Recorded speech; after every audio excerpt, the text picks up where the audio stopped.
4,500 అండి. కటింగ్లు పోను 4,000 జీతం. ఆ జీతం అసలు వద్దనుకొని వదిలేశారు. మరి ఒక పక్కన ఫ్యామిలీ, అందరూ ఉమ్మడి కుటుంబం, మరి నెక్స్ట్ ఏమో జాబ్కి సంబంధించింది కాదు, ఇంకో ప్రయాణం అంటున్నారు. ఎంత టైం పట్టింది నిర్ణయం తీసుకోవడం? టైం పట్టలేదండి, ఎక్కువ టైం పట్టలేదు. అది కూడా అసలు నేను నా bottom line of my life నేను ఒక్కసారి ఆలోచిస్తే ఇది నేను కాదు నడుస్తుంది, నన్ను నడిపిస్తుంది ఏదో శక్తి ఉంది అని అనిపిస్తుంటుంది. ఎందుకంటే జీవితంలో నేను ప్రయత్నించింది ఏది నాకు తగలేదు, నేను ప్రయత్నించింది దొరకలేదు, నేను ప్రయత్నించిన దానిలో సక్సెస్ లేదు. ఓకే, నేను ప్రయత్నించకుండా డెస్టినీ ఏదో బలంగా అట్లాకెళ్తే ఒక్కొక్క సక్సెస్, చాలా గొప్పతనము, అవతల వాళ్ళు దీంట్లో ఒక గౌరవము, ఒక స్థాయో, ఒక సంతృప్తికరమైన జర్నీను, ఇవేవి నా స్వప్రయత్నం లేకుండా నన్ను ఒక డెస్టినీ పరమాత్మే అనుకుంటా నేను. ఇది దైవశక్తి, త్రివిధా భవతి శ్రద్ధ దేహినాం స్వభావజ అంటాడు. పూర్వజన్మ కర్మఫలం వల్లే ఈ మంచి మార్గంలోకి నేను రావడానికి, ఎందుకంటే నా ప్రయత్నం లేదు. మీరు ఇందాక ప్రశ్న అడిగారు, ఈ రెండు కలిపి చెప్తాను. అట్లా ఆ మార్గంలో వెళుతున్నప్పుడు సడన్గా అందులోంచి బయటకు వచ్చాను. ఇప్పుడు మీరు అడిగిన ప్రశ్నకి దాంతో లింక్ చేస్తాను, మొదటి దానికి లింక్ చేస్తాను. ఇప్పుడు అడిగింది ఏంటంటే మీరు ఎంత టైం పట్టి ఈనాడు నుంచి బయటకు వచ్చేసాను. అవును, ఈనాడు నుంచి బయటకు వచ్చేసాను. బయటకు వచ్చి నేను ఇంట్లో యాక్టింగ్ చేస్తున్నా, రిజైన్ చేశానని చెప్పలా. ఓకే, అమ్మకి చెప్పలా, నాన్నకి చెప్పలా, నా భార్యకి చెప్పలా. చెప్తే ఏమనుకుంటారో, ఎలా రియాక్ట్ అవుతారో తెలియదు, నెక్స్ట్ ఏం చేయాలో తెలియదు. అసలు జర్నలిజం అంటే నాకు ఎందుకు ఒక ఎవర్షన్ కూడా మొదలైంది. ఇది తప్పితే నేను దేనికి పనికి వస్తాను, నాకున్న గ్రాడ్యుయేషన్కి, టైప్ రైటింగ్కి, ఎవడు తీసుకుంటాడు నన్ను, ఎవడికి అప్లికేషన్ పెట్టాలి. ఇంకోటి ఏంటంటే 12 సంవత్సరాలు సినిమా ఇండస్ట్రీ చుట్టూతా ఒక జర్నలిస్ట్గా తిరిగిన మైండ్ సెట్తో వేరే కంపెనీలో ఒక సీట్లో కూర్చొని మళ్ళీ జాబ్ చేయలేరు. ఆ సీట్లో వదిలేసే ఇక్కడికి వచ్చి చేశా నేను. అదేంటో పెద్ద కన్ఫ్యూజన్ స్థితిలో ఉండి ఇంట్లోంచి బయలుదేరేటప్పుడు ఇలా కూర్చునేవాడినండి. రోజు అరగంట ఇలా కూర్చుని ఇంకా బయలుదేరేవాడిని. నేను జాబ్కి వెళ్తున్నాను అనుకునేవాళ్ళు ఇంట్లో నా భార్య. బయటకు వెళ్ళి సాయంత్రం వరకు తిరిగేసి ఇంటికి వచ్చి, ఓకే, 4 రోజుల తర్వాత చెప్పాను నా భార్య అర్చనకి, ఇట్లా ఆఫీస్లో ఇలా అయింది, నాకు ఎందుకో నచ్చట్లేదు, ఈ జాబ్ నేను చేయలేకపోతున్నాను అంటే నా భార్య చాలా గొప్ప మాట అంది. మీకు చాలా టాలెంట్ ఉంది, అక్కడ కూర్చుని 5,400తోనే జీవితం అంతా మీ రిటైర్మెంట్ టైంకి 30,000 40,000 వస్తాయి. ఇది మీ టాలెంటా, ఇది మీ శక్తి, ఇది మీ తెలివితేటలా, ఇంతేనా అంటే మీ సామర్థ్యం?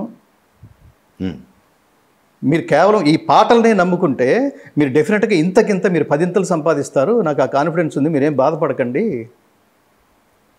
అది తను ఇచ్చిన మొదటి సపోర్ట్. ఇది జరుగుతున్న టైంలో నాకు సినిమా ఇండస్ట్రీతో అంతా ఉన్న రిలేషన్స్లో నేను గాడ్ ఫాదర్గా ఫీల్ అయ్యే ఒక మహాత్ముడు ఉన్నాడు. ఆయన మురళీమోహన్ గారు, ఆర్టిస్ట్ అండ్ ప్రొడ్యూసర్. ఓకే, ఎక్కడ కార్యక్రమాలు జరిగినా ఇది గంగాధర సంగీత విభావర్ ఉంటేనే బాగుంటుంది, అది రెస్పెక్టివ్గా ఉంటుంది. ఆయన కార్యక్రమాల్లో పాతవి కొత్తవి అన్నీ, కొత్తవి నెక్స్ట్ జనరేషన్ వాళ్ళతో పాడించేవాడిని, ఓల్డ్ సాంగ్స్ నేను పాడేవాడిని, మధ్యలో వ్యాఖ్యానం నేనే. రైట్, ఒక హుందాతనంగా ఉంటుంది అంటూ నన్ను ప్రోత్సహించేవాడు ఆయన. ఒక సందర్భంలో ఆ జాబ్లోంచి నేను ఎప్పుడైతే బయటకు వచ్చానో, మురళీమోహన్ గారు అప్పుడే మా టీవీలో క్రికెట్ మ్యాచ్, సినిమా ఇండస్ట్రీ వాళ్ళందరూ ఫస్ట్ క్రికెట్ మ్యాచ్ మా టీవీ నిర్వహణలో లాల్ బహదూర్ స్టేడియంలో జరిగింది. ఇలా జరుగుతోంది, మీరు దీనికి సంగీత విభావరి మీరు నిర్వహించాలి. అప్పుడు నేను, సునీత, కొంతమంది సింగర్స్ని కోఆర్డినేట్ చేసి నేను సంగీత విభావరి సమర్పించాను. దీనికి ఎంత అవుతుంది అని అడిగాడు ఆయన. దీనికి ఎంత అవుతుంది కంటే, బడ్జెట్ మీరు చూడండి స్వామి, నేను మిమ్మల్ని డిమాండ్ చేసేది ఉంది, మిమ్మల్ని నేను అడగలేను అని. మీకు మురళీమోహన్ గారిలో గొప్ప విషయం ఏంటంటే అది ఇవ్వగలిగే తత్వం. మీరు దీనికి ఇంత అవుతుందని చెప్పండి, ఆయన బేరం ఆడాడు. ఆయన స్థాయి అది, ఆయన సంస్కారం అది. కొంతమంది చాలా క్యాజువల్గా ఊరికే అడుగుతారు, మీరు 1,00,000 అడిగారు అనుకోండి, ఇప్పుడు 75,000కి చేయలేరా, ఊరికే అట్లా అంటుంటారు. 1,50,000 అవుతుంది అన్నారు అనుకోండి, 1,25,000కి చేయలేరా, 2 లక్షలు అవుతుందంటే 1,75,000కి చేయలేరా, ఊరికే అసలు బేరాలు ఆడడం అనమాట. రైట్, ఈయన ఏం చెప్తే అదే ఓకే చేసేవాడు. లేదు, మిమ్మల్ని మీరు అడగకుండా ఇచ్చేవాళ్ళు, మిమ్మల్ని అడగలేను, ఇప్పుడు నాకు ఉద్యోగం కూడా లేదు అన్న. 1,50,000 ఓకేనా అన్నాడు ఆయన. అసలు ఆ ప్రోగ్రామ్కి అయ్యేది 30,000. మిగతా సింగర్స్ ఎవరు తీసుకోవట్లేదు, కేవలం ఆర్కెస్ట్రాకి 30,000 ఇస్తే సరిపోతుంది. సరే, మిగతా కన్వెన్స్ ఈ ఖర్చులన్నీ పోతే నాకెంత 1 lakh మిగులుతుంది ఆ రోజుల్లో. ఒక సంవత్సరానికి సరిపడా వచ్చేసినాయి. నా క్యాలిక్యులేషన్ ఇది అనమాట.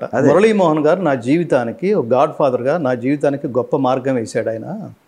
ఇప్పుడు ₹1,00,000 నేను ఈనాడులో వచ్చే శాలరీ 4,500తో కంపేర్ చేసుకుంటే ఎంత ఒక సంవత్సరం గడిచిపోతుంది. 2 సంవత్సరాల జీతం, 2 సంవత్సరాల జీతం. ఈ మధ్యలో నాకు ఇంకేది తగలకుండా పోతుందా? కరెక్టే. ఇది క్యాలిక్యులేషన్. అక్కడ మొదలెట్టాను. ఆ కార్యక్రమం అయిపోయిన వారం రోజులకి ఒక మహానుభావుడు రమేష్ అనే ఒక మహానుభావుడు లండన్ నుంచి ఫోన్ చేసి, నేను నారాయణ రెడ్డి వారిని సంప్రదిస్తే ఎవరు బాగా పాడతారు, ఎవరు బాగా మ్యూజిక్ చేస్తారు అంటే మీ పేరు చెప్పారు, డాక్టర్ సి నారాయణ రెడ్డి గారు, ఈజ్ మై గాడ్ ఫాదర్ చెప్పారు. అంటే ఆయన సాయి గీతాంజలి అని ఒక క్యాసెట్ చేస్తే దానికి నేను సంగీతం, నేను గాయకుడిని, అలాగే నాతో పాటు జానకి గారు ఇంకొంతమంది సింగర్స్తో చేసిన క్యాసెట్ అది.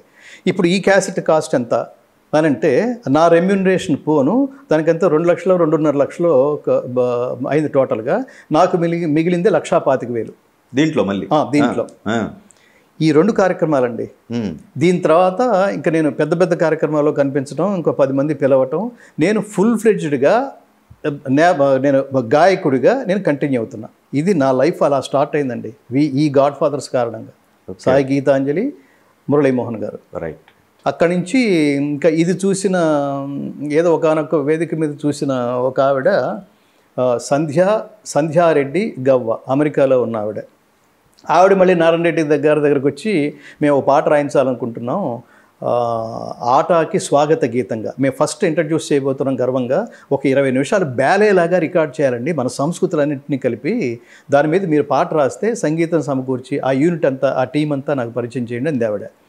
అంటే దానికి కూడా నారాయణ రెడ్డి గారు, ఇది గంగాధర్ అయితే బెటర్, ఇప్పుడు నేను నేను రాయలేను, అన్నీ అతనే చూసుకుంటాడు, అతనికి ఇచ్చేయండి అంటే నేను ఒక రైటర్ని పెట్టుకుని రాయించి నేను ఒక మ్యూజిక్ చేసి, ఆ మ్యూజిక్ చేస్తున్న కాలంలో ఆ సంధ్యారెడ్డి గారు ఆటా టీంతో వాళ్ళు రెగ్యులర్గా అన్నా రికార్డింగ్ థియేటర్కి వచ్చి, వందే మాతరం శ్రీనివాస్ గారు రికార్డింగ్ థియేటర్కి వచ్చి వినడం, వాళ్ళు ఆ వింటూ ఆ టీమ్ స్పిరిట్ని చూసి, ఇతను చాలా గొప్ప గాయకుడు, అసలు ఇతను తీసుకువెళ్తే బాగుంటుంది కదా ఆటాకి, జస్ట్ ఈ పాట చేయడానికి మాత్రమే ఇతను ఉపయోగించుకోవడం ఎందుకో నచ్చలేదు అలా అనుకుని ఆ తల్లి ఆటా మహాసభలకి ఎస్పి బాలసుబ్రహ్మణ్యం గారు సంగీత విభావరి అని ఫిక్స్ చేసుకున్న ఆవిడ ఈ సీడీ ఎప్పుడైతే తీసుకుందో, ఈ స్వాగత గీతం సీడీ చాలా పెద్ద హిట్ అయిన సీడీ, అది హిట్ అయిన సీడీని ఆ సీడీ తీసుకుని తిరుమల వెళ్ళి స్వామివారి పాదాల దగ్గర పెట్టి, అక్కడి నుంచి చెన్నై వెళ్ళి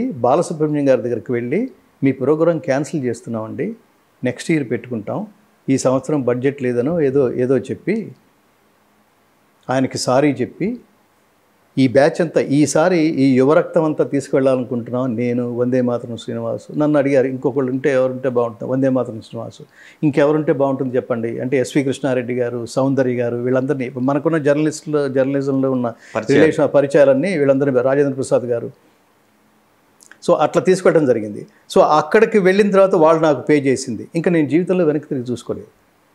నిజంగా వరుసగా సక్సెస్లో అది సక్సెస్. ఆ తర్వాత ఇంకా అమెరికా నేను ఈ రోజు వరకు 20 సార్లు వెళ్ళాను, దాదాపుగా సంవత్సరానికి 2 సార్లు. అమెరికాకి నేను వెళ్ళిన 18వ భగవద్గీత అక్కడ ఓపెన్ అయింది. ఓకే, అవి మనం ప్లాన్ చేసింది కాదు అవి. ఓకే. సో మీరు భగవద్గీత పాడితే బాగుంటుందని నాకు సూచించింది, ఈ మార్గంలో ఉన్నప్పుడు భగవద్గీత పాడితే బాగుంటుందని నాకు సూచించింది ఒక వేదిక మీద నేను పాడుతున్న శివశంకరి, దాని తర్వాత భగవద్గీత శ్లోకాలు, అది ఒక సంప్రదాయంగా పెట్టుకునేవాళ్ళం. ఓకే, కార్యక్రమం చివరిలో నైనం చిందంతి శస్త్రాణి నైనం దహతి పావకః నచైనం క్లేదయంత్యాపః న శోషయతి మారుతః న శోషయతి మారుతః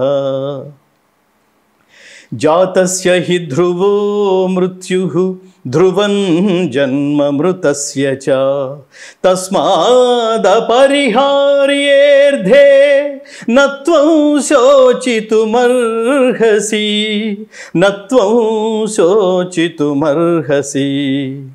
హతో వా ప్రాప్స్యసి స్వర్గం జిత్వా వా భోక్ష్యసే మహీం తస్మాదుత్తిష్ఠ కౌంతేయ యుద్ధాయ కృతనిశ్చయః యుద్ధాయ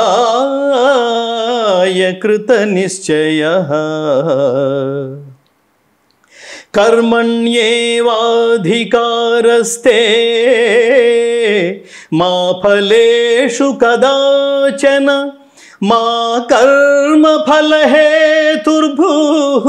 మా తే సంగోస్త్వకర్మణి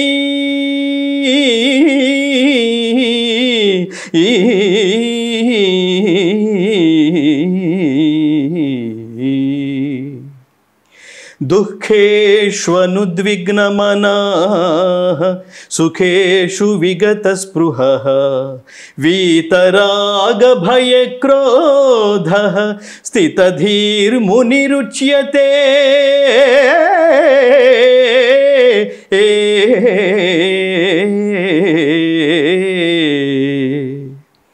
ధ్యాయతో విషయాన్ పుంసః సంగస్తేషుపజాయతే సంగాత్ సంజాయతే కామః కామాత్ క్రోధోభిజాయతే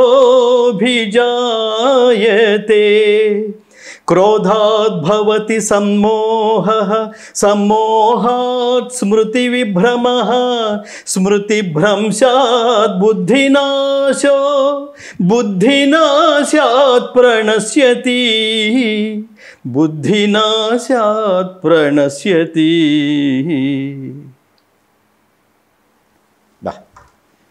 అది ఇవి ఇవి ఇవి చిన్నప్పటి నుంచి అంటే నా 7th ఇయర్లో ఘంటసాల గారు వెళ్ళిపోయారు. నా 8th ఇయర్ నుంచి నేను భగవద్గీత వింటున్నా. భగవద్గీత జస్ట్ లైక్ దట్ అలా వినటం కాదు స్వామి, దాన్ని అసలు ఆకడింపు చేసుకునేట్టుగా వినడం, తాదాత్మ్యత చెందుతూ వినడం, అదే నేనైపోయేట్టుగా వినడం, దాన్ని అర్థం చేసుకునే పద్ధతిలో వినడం, ఆర్ద్రత ఏదైతే ఉందో అది యథాతథంగా హృదయంలో ప్రతిష్ఠించుకునే లక్ష్యంతో వినడం, రైట్, అలా వినేవాడిని. సో ఈ శ్లోకాలు రాజశేఖర రెడ్డి గారు, చంద్రబాబు నాయుడు గారు వాళ్ళ ప్రభుత్వ హయాంలో ఘంటసాల గారు జయంతిని రాష్ట్ర పండగగా ప్రకటించి జయంతి ఉత్సవాన్ని చాలా గొప్పగా జరిపేవాళ్ళు. సో అది ఆ 5 సంవత్సరాల పాటు అది నా ఆధ్వర్యంలో నిర్వహించారు. నా ఆధ్వర్యంలో నిర్వహించేవాళ్ళు. అప్పుడు స్టేట్లో ఉన్న సింగర్స్ని, ఘంటసాల గారి పాటలు పాడే సింగర్స్ని నేను ఆ వేదిక ఆహ్వానించి వాళ్ళకి రెమ్యూనరేషన్స్ అవన్నీ ఇప్పించి, నాలో ఒక గుణం ఉంది స్వామి, డబ్బు మనిషికి యాసిడ్ టెస్ట్ లాంటిది. అది నేను తర్వాత చాలామందిలో కూడా చూసి ఎందుకు వీళ్ళు ఇలా ఉన్నారు అనిపిస్తుంది. ఉదాహరణకి మిమ్మల్ని నేను పలానా అంజిబాబు గారు అయితే బాగుంటుందండి అన్నారనుకోండి, మరి వారికి ఎంత ఇవ్వాల్సి వస్తుంది అని వాళ్ళు అన్నారనుకోండి, అంటే మినిమం 25,000 అయినా ఉంటే లేకపోతే ఏం గౌరవంగా ఉంటుంది అని నేను అన్నా అనుకోండి. సరే 25,000 ఓకే అండి అని వాళ్ళు అన్నారనుకోండి, నేను మీకు ఫోన్ చేసి అంజిబాబు గారు వాళ్ళతో కార్యక్రమం మాట్లాడాను, వాళ్ళు మీకు 25,000 ఇవ్వడానికి ఒప్పుకున్నారు, వాళ్ళు ఆ వేదిక మీదే మీకు ఇచ్చేస్తారు అని చెప్పటం ఒక సంస్కారం కదా. అంజిబాబు గారు వాళ్ళు అంటే మీరు నా కోసం రావాలి అని చెప్పి వాళ్ళు మ్యాక్సిమం వాళ్ళు ఇస్తారు, 10-15 ఇస్తారు అని చెప్పి మిగతా 10 జేబులో వేసుకోవటం. ఇవి నా బాల్య దశ నుంచి ఈ నీచాలు నా దగ్గర లేవు స్వామి. ఆర్గనైజేషన్లో చేసుకునే ఉంటాయి చాలా వరకు కూడా, చాలా వరకు ఇలా ఉంటాయి. మీకు 1,00,000 చెప్తాను, మీరు ఎంత తీసుకుంటారు స్వామి అన్నారు అనుకోండి, 1,00,000 అన్నాం అనుకోండి, నేను వాళ్ళకి 2,00,000 చెప్తాను, వాళ్ళు మీకు ఫోన్ చేసినప్పుడు మాత్రం 2,00,000 అనే చెప్పాలి. కరెక్ట్, అదే 1,00,000 మీకు ఇస్తాను, మీరు అడిగింది మీకు ఇస్తున్నాను కదా, నాది నేను చూసుకొని ఇవ్వండి అని. దీన్ని అబద్ధం అంటారు. అది నా జీవితంలో అట్లాంటి మీ పేరు చెప్పి ఇంకొకరి డబ్బు నా అకౌంట్లోకి వేసుకోవటం, నాకు కావాల్సిన వస్తువును, నాకు కావాల్సిన నేను పొందవలసిన దాన్ని అది ఇతరులకి ఇన్స్పైర్ చేసి అది వాళ్ళ ద్వారా నేను సంపాదించుకోవటం, అది ఈ అధర్మం నా తల్లిదండ్రులు నాకు నేర్పలేదు. నేను ఈ సన్మార్గంలోకి రావడానికి కారణం కూడా అదే.